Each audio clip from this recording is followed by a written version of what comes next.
Hi, and welcome to Best in Tesla. So Tesla held their earnings call yesterday, and I think many were surprised by just how good this quarter was, as deliveries were down, but despite that, Tesla managed to make record quarterly revenues because Tesla's other business are really starting to take off to contribute to the revenues, showing that Tesla is more than just a car company. Who would have thought? And Tesla also dropped a few bombshells, so let's check them all out and let's dive right in.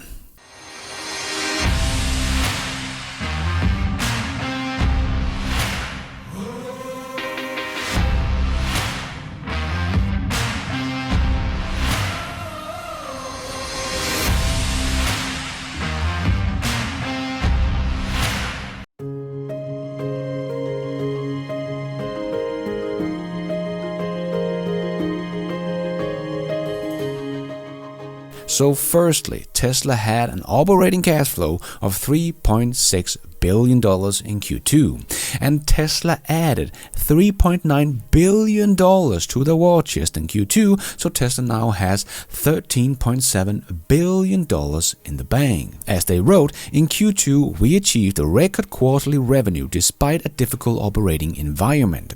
The energy storage business continues to grow rapidly, setting a record in Q2 with 9.4 gigawatt hours of deployment, resulting in a record revenue and gross profit for the overall segment.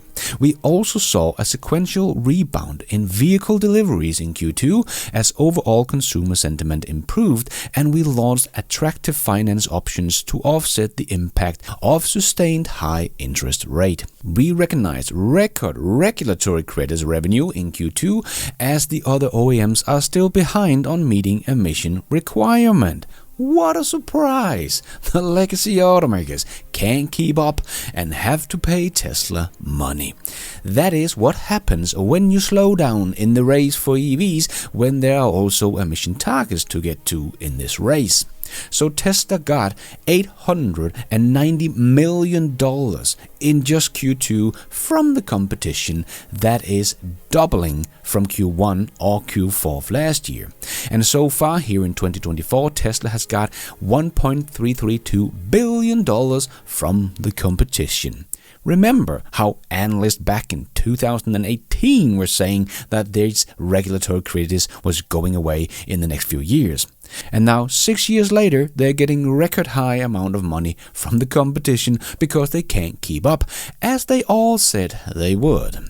So, of course, this contributes to Tesla's record revenue as well, but one thing that gave Tesla even more revenues was Tesla's energy business. So despite Tesla's revenue from their automotive business was down 7% year over year, Tesla's energy business was up 100% in revenue to over $3 billion.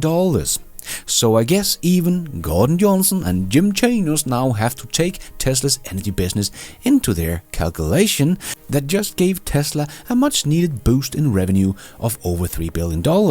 So not just a car company after all. And Tesla's service and others was also up 21%, and that resulted in a beat of last year's Q2 revenue by 2%. Another thing that helped Tesla in getting more revenue was Tesla's Cybertruck. Tesla confirmed that the Cybertruck became the best-selling EV pickup truck in the US in Q2. It must be such a blow to Ford, that have been producing the F-150 Lightning for more than 2 years now, and are out saying that they see demand problem for EVs, and that is why they can't sell as many Lightning as they thought they could, and then Tesla outsells them with the Cybertruck that has only been in production for about half a year. As Tesla also wrote in their earnings report, the Cybertruck production more than tripled sequentially and remains on track to achieve profitability by the end of the year. Holy smokes, profitability by the end of the year. So in only 1 year, the most advanced car on the planet with completely new way of producing a car goes from losing money to be profitable. Must hurt the legacy automakers so bad. that they can't even get their inferior EVs to profitability after years of producing EVs, and Tesla will get their most advanced EV profitable within a year. Very impressive. And another impressive thing that relate to the Cybertruck was that in Q2, Tesla produced over 50% more 4680 cells than in Q1 and continues to see cost improvements. 50% increase in just 1 quarter, that is freakingly good news for Tesla's battery production. But that was not all. In July, Tesla's entered a validation of vehicle testing for their first prototype Cybertruck produced with in-house dry cathode 4680 cells. A major cost reduction milestone once ramped. Yes, Tesla will save a lot of money on batteries once this 4680 cells is ramped with in-house cathode. And Tesla also said at the earnings call that the Tesla's 4680 cell will be way below alternative batteries in price. So a big advantage for Tesla going forward, that they will have a battery that is cheaper than anything else than GM and Ford and Volkswagen have access to.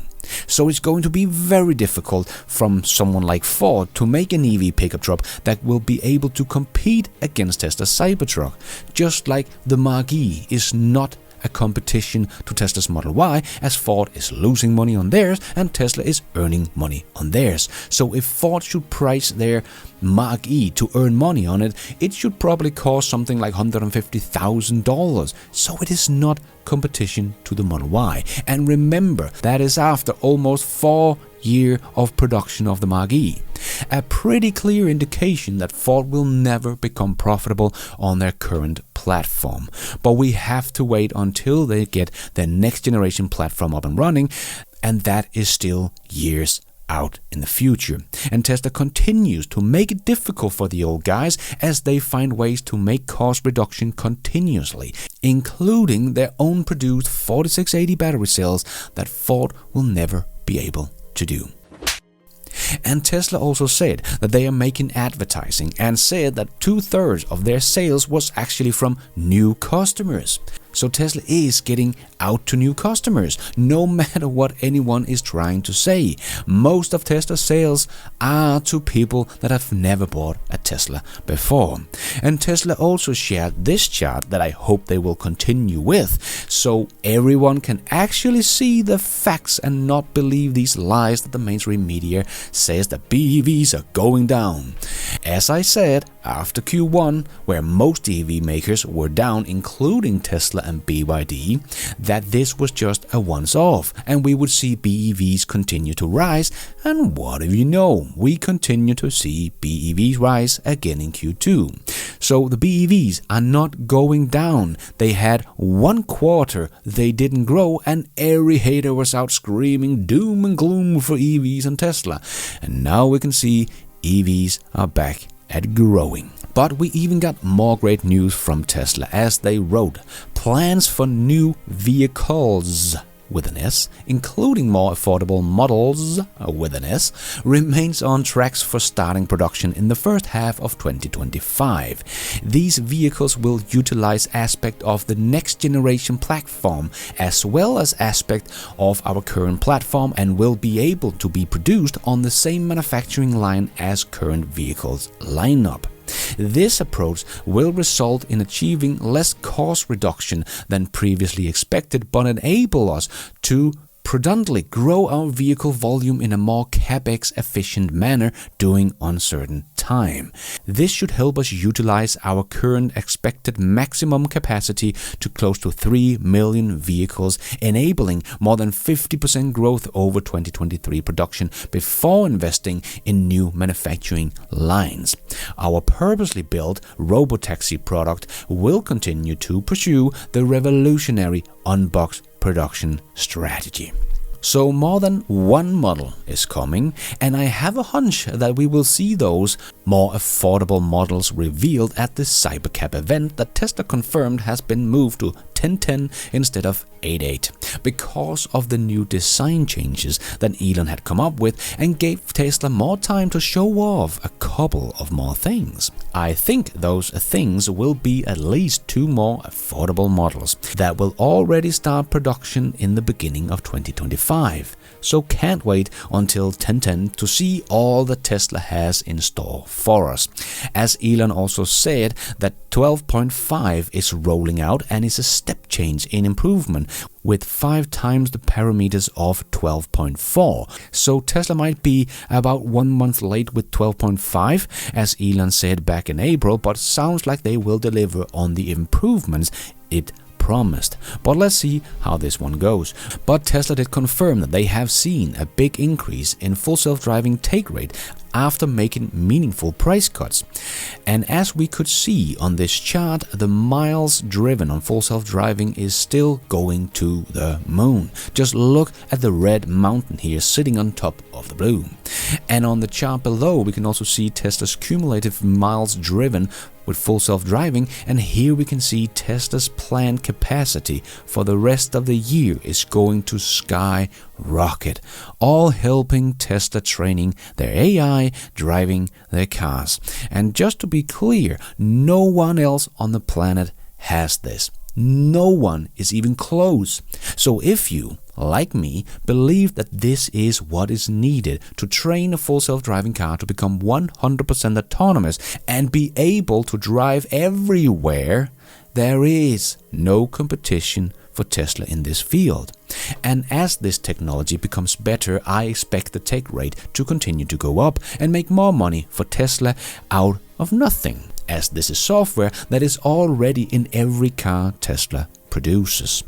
And Elon also said that unsupervised full self-driving should be ready by the end of this year and would be shocked if not ready by the end of next year. Elon's track record on this is of course not very good, but with all we've just talked about with full self-driving data collection, I would also be very surprised if this is not ready within 1 year. And Elon once again confirmed that a few, so more than one, of large OEMs has expressed interest in licensing Tesla's full self-driving software, and he expects that there will be more over time, so that is very nice to hear and good news for the future profitability. And Elon was also asked at the earnings call about GM cancelling their autonomous project, and GM blamed regulation. Of course, GM never takes responsibility. It is always someone else's fault, never GM. Here it is no different. But Elon did reply that obviously the real reason that GM cancelled their Origin project is GM can't make it work. Yes, GM is always a lot of talk, but no action. And this has been no different, and Elon rightfully points that out. And they also once again confirmed that Tesla's existing fleet will be part of Tesla's full self-driving network, and that will be an instant scale. So like I said before, yes, their Cybercab will take time to scale up in production, but when they have solved the software part of full self-driving, Tesla will instantly have scale for potentially millions of cars joining their network, earning money for their owners and for Tesla instantly. This is what many are sleeping on when it comes to Tesla's full self-driving software. They think Tesla is not gonna have profits from this for many years out in the future, but we might see big revenue as soon as they launch it, and that could potentially be within a year or two from now. But speaking of big opportunities, Tesla also shared that Tesla's Optimus began performing tasks autonomously in one of their facilities. Again saying that they are on track to have Optimus in production next year and have several thousand of them doing useful labor in the Tesla factory by end of next year. I just made a whole video about how Tesla will show off their Gen 3 of the Optimus robot by the end of the year. If you haven't checked that one out, link down below, as Elon did say that they have a whole new design of the next robot. So a lot of cool things is happening for Tesla's robot over the next 12 to 18 months. This is ramping up fast. And speaking of Tesla's AI project, they are of course getting closer to completion of their huge computer cluster at their expansion of the Texas Gigafactory with their H100 chip from Nvidia. But Elon also said at the earnings call that Tesla really gotta make Dojo work. And they will, because the demand for Nvidia's chips are very high, so Nvidia need to price at market clearing price. So they will of course go up in price, but just like Tesla's in-house batteries, Tesla is also working on their in-house AI computer chip. And Elon also said that Tesla is learning from xAI that has just put up the most powerful AI training cluster in the world. And Tesla's AI and computer chip team is learning from them. And as Elon said before, Dojo is a big bet, but it could pay off big time. And as we see an AI race right now, the demand for chips is going to skyrocket. So it seems like Tesla's bet on their in-house Dojo supercomputer is going to pay off, and once again set Tesla off compared to basically everyone else in the industry. Yes, Tesla is in the front position when it comes to AI and robotics. We are looking at a very exciting future for Tesla. And with a strong Q2, with Tesla adding almost $4 billion to the war chest, it's hard to see how Tesla is not going to deliver on all their promises. They might be a little late on some of them, but who cares if Tesla unlocked the value of $25 trillion valuation from robotaxis and humanoid robots in 2026 or 2027 or 2028. It doesn't matter much, as no one is moving as fast as Tesla. So no matter what, Tesla have set themselves up to win both races. That will make Tesla the biggest company the world has ever seen. And thank you for watching. And until next time, take care out there and be nice.